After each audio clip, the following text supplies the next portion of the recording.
Good morning बच्चों।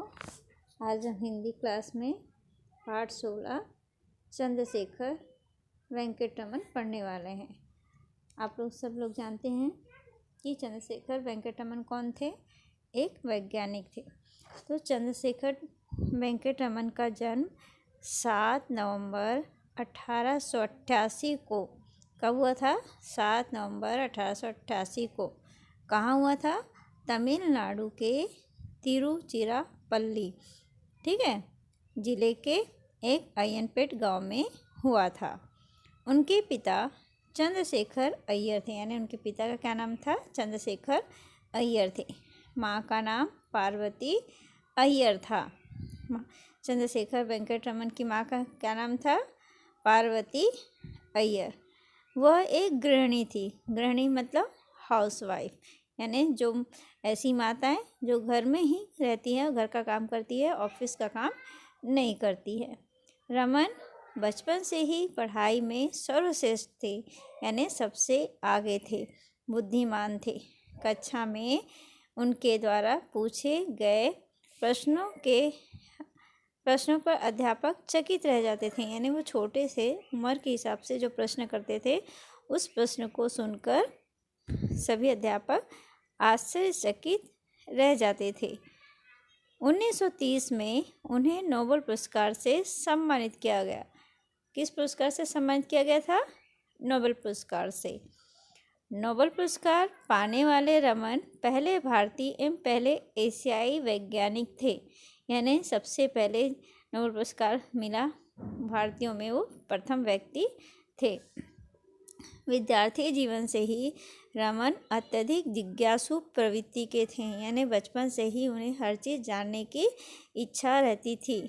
मात्र 16 वर्ष की अवस्था में ही उन्होंने भौतिक विज्ञान में नई खोज कर ली थी, यानी भौतिक विज्ञान से संबंधित नई खोज की थी या नया आविष्कार किया था। कौन सा आविष्कार था? कि जब प्रकाश के गुणों से संबंधित आविष्कार, ठीक है, प्रकाश के गुणों के बारे में उन्होंने बताया था।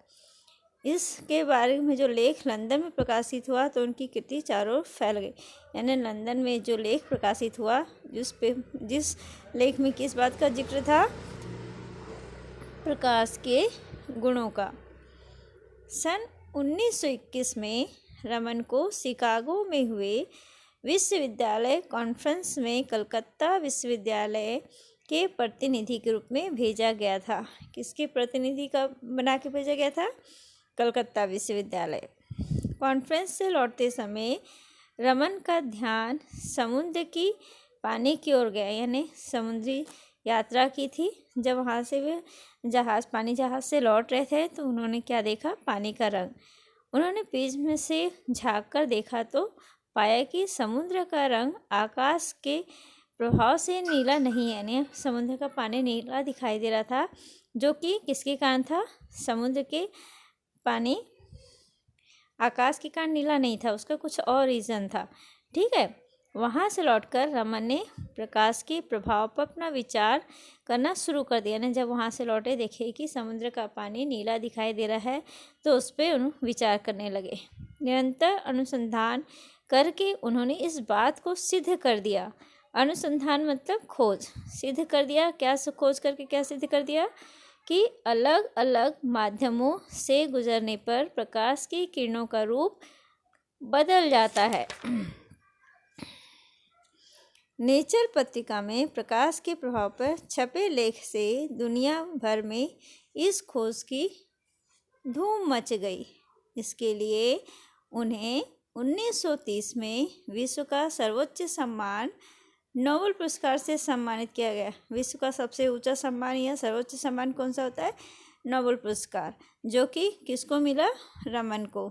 तो रमन के इस नाम के हिसाब से उसका नाम रखा गया रमन प्रभाव, जो कि किससे संबंधित था? प्रकाश से संबंधित था। रमन को भारतीय होने पर गर्व था। उन्होंने नवीनतम खोजों के लिए भारत के युवा वैज्ञानिक को प्रेरित करने और उनका मार्गदर्शन करने में महत्वपूर्ण भूमिका अदा की। सन 1954 में उन्हें भारत रत्न की उपाधि से सम्मानित किया गया। भारतीय युवा वैज्ञानिक के प्रेरणा स्रोत रमन 21 नवंबर 1970 को दुनिया से अलविदा कह सदा के लिए अमर हो गए। अलविदा कहना है मतलब बाय बाय कहना, टाटा सी यू, ठीक है, यानी उनकी मृत्यु हो गई।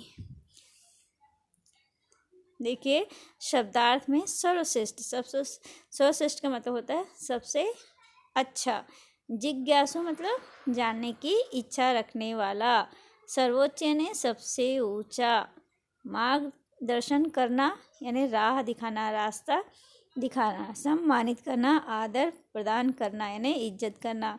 कीर्ति प्रसिद्धि, प्रेरित करना, प्रोत्साहित करना। ठीक है, अब ये देखिए आप लोग के लिए मौखिक प्रश्न है। वेंकट रमन किस प्रवृत्ति के थे? जिज्ञासु प्रवृत्ति के थे।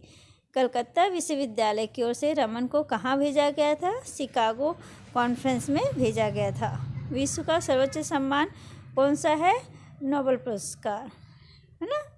आप लोग को समझ में आ गया होगा चैप्टर। चलिए ये हमारा चैप्टर कंप्लीट होता है। बाय।